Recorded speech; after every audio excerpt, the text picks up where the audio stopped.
경주포커스 독자 여러분 안녕하십니까. 2019년 7월 10일 오늘 온종일 경주에도 비가 많이 내렸는데 2019년 7월 10일 경주포커스 뉴스 브리핑 시작합니다. 좀 간단하게 하겠습니다.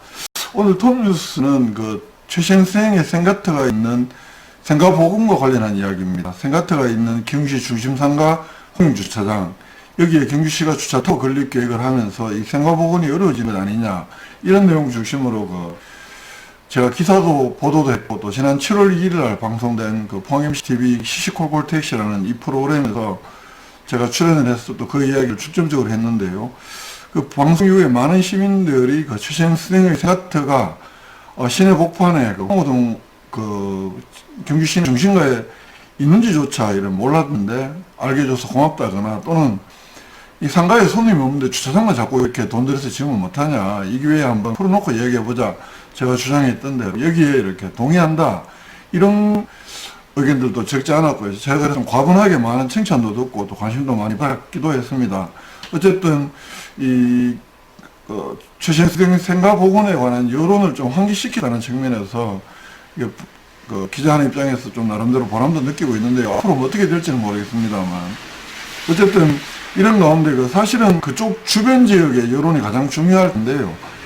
이 센가트 주변에 있는 경주시 중심상가 연합회 상인들의 모임이 있는데, 여기에서 아직은 공식적으로 의견을 본 건 아니지만 최승훈 회장이 어제 생가 주변 동학공원화 사업 추진사업회 임시위사회 열렸는데, 이 자리에서 최승훈 경주시 중심상가 연합회 회장이 이 생가보건에는 적극 지지한다. 이사회 의견은 안 거쳤지만 이사회가 통과가 되면 공식적으로 입장을 천명하겠다, 이렇게 밝혔는데, 그래서 이 추진사업회 쪽에서는 이 주변 상가 여론이 사실은 주차타워도 또는 주차장도 주변 상가들을 위한 측면이 많은데, 이 상가에서도 대체 부지만 확보가 된다면 차라리 이 기회에 콘텐츠 확보 차원에서 또 관광 자원화 차원에서 해월 최신생의 생가보건 또 적극적으로 검토해보는 게 좋겠다, 이런 의견을 밝히고 나왔기 때문에 앞으로 이 생가보건 추진하는데 굉장한 또 하나의 어떤 계기가 되지 않을까, 이런 생각을 해봤습니다. 아직은 개인 의견이라는 의견으로 이렇게 입장을 밝혔고요. 또 그래서 추진사업회 쪽에서는 최신생 생가보건에 대한 어떤 시민들의 여론을 환기시키고 또 지지 여론을 확산하기 위한 행사도 오는 13일 날 토요일 날 오후 6시에 마련합니다. 이 센가트가 있는 경주시 중심상가 공영주차장에서 지난 2018년 3월 1일 탁골공원을 시작으로 전국 1000곳에서 시민들의 먼저 돌아가신 분들의 늑도 위로도 하고 이런 여러 가지 목적으로 평화의 날갯짓이라는 이름으로 동네 학춤을 이렇게 추고 있는 부산시 무형문화재 제3호 동네 학춤 수자 박소산 씨가 13일 오후 6시부터 이 센가트가 있는 경주시 공영주차장에서 중심상가 공영주차장에서 이 학춤을 선보입니다. 이날 좀 많은 분들이 참석해서 이 생가보건에 대한 여론, 이걸 함께 모으는 것도 어떨까, 이런 생각을 해서 보시겠습니다.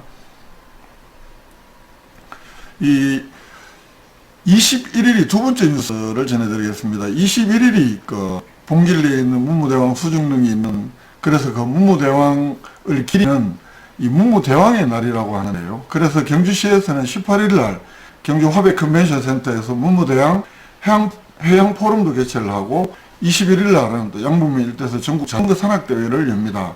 18일 열린 문무대왕 해양 포럼에서는 이 문무대왕이 용이 된 날인 7월 21일을 기념하기 위한 문무대왕의 날 선포식도 하고, 문무대왕 해양대상 시상식도 하고, 관련 여러 가지 학술 행사도 한다고 하고요.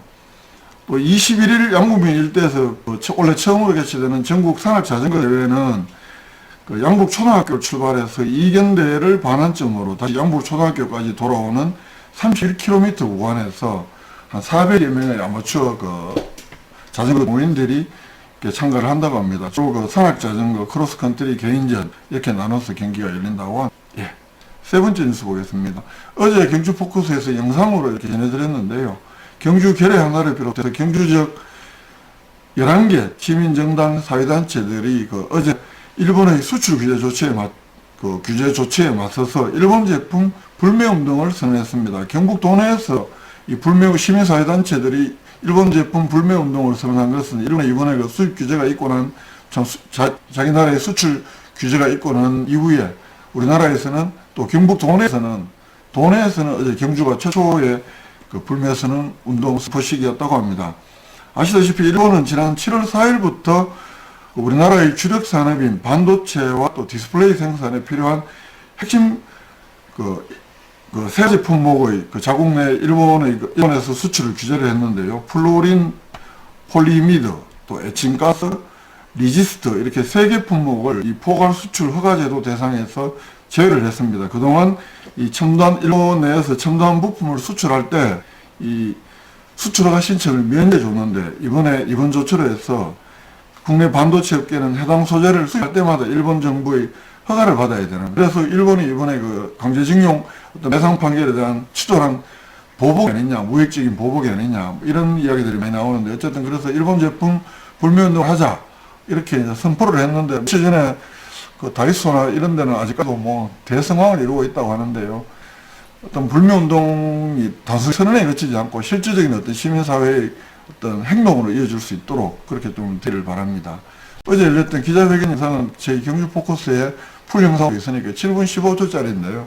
한번 보시면서 왜 이런 시민사회단체들이, 운동단체들이 이른바 그 일본 제품 불매운동을 선언하게 되는지 한번 영상 한번 찾아보시면, 저희 경주포커스 별도로 영상을 올려놨으니까 한번 찾아보시면 네 번째 뉴스를 전해드립니다. 이 원자력 산업을 비롯해서 산업 현장에 특화된 전문 인력 양성을 목표로 설립을 한 원전 현장 인력 양성원이 어제 개원을 했습니다. 한수원에서 224억, 경상북도가 41억, 또 경주시가 95억, 정부가 88억, 모두 448억을 투입한, 그건 500억 뭐 가까이 투입한 시설인데요. 2017년에 착공을 했고, 경주시 간포읍 일원에 3만 평방미터 부지에 지산 4층 규모로 건설을 했다고 합니다. 행정동, 실습동, 기숙동 이렇게 3개의 건물이 있고 체력단련실, 독서실 등도 갖췄다고 합니다. 이 원자력 산업 등의 취업을 희망하라는 미취업자를 비롯해서 직업기능교육, 또 한수 및 협력사 재직자를 위한 실습 중심의 어떤 원자력 정비 역량 강화 교육을 시행을 한다고 합니다. 그 자세한 내용, 모집 내용이라든가 이런 것들 저희 홈페이지에서 한번 확인해 보시기 바라고요. 끝은 아닙니다. 5번째 뉴스로 이 경주 지역 5개 해수욕장 내일 모레 12일 날 개장합니다. 이제 본격적인 무더위가 시작된다는 이야기겠죠. 오리 고아라 해변 이렇게 해서 등등 경주의 동해안에 5개 해수욕장이 있는데 12일 날 개장을 해서 8월 18일까지 38일 동안 운영한 마지막 뉴스요. 옥산선이 며칠 전에 세계문화유산으로 등재가 됐습니다. 그래서 경주는 우리나라에서 가장 많은 세계문화유산을 보유한 도시가 됐습니다. 국내에는 14개의 세계문화유산이 있는데요. 그 중에 경주는 4개가 포함이 되었습니다. 석굴암, 불국사, 경주 역사유적지구, 양곡마을, 옥산서원 이렇게 4개가 이렇게 세계문화유산으로 경주에 있는 그 문화재 자원 중에서 4개가 세계문화유산으로 등재가 되면서 우리나라에서 가장 많은 세계문화유산을 보유한 그 지자체가 되었다고 하는데요. 이 세계문화유산이 단순히 세계문화유산이 그치지 않고 전 세계 많은 사람들이 이 세계문화유산을 보기 위해서 이 경주를 찾게 하고 본 사람들이 야 거기 가니까 정말 좋더라 라고 할 수 있도록 다녀가신 분들이 또다시 이렇게 주변 분들도 권유하게 만드는 것이 사실은 관광도시의 목표일 텐데요. 이렇게 좀 정책적으로 잘 뒷받침이 되기를.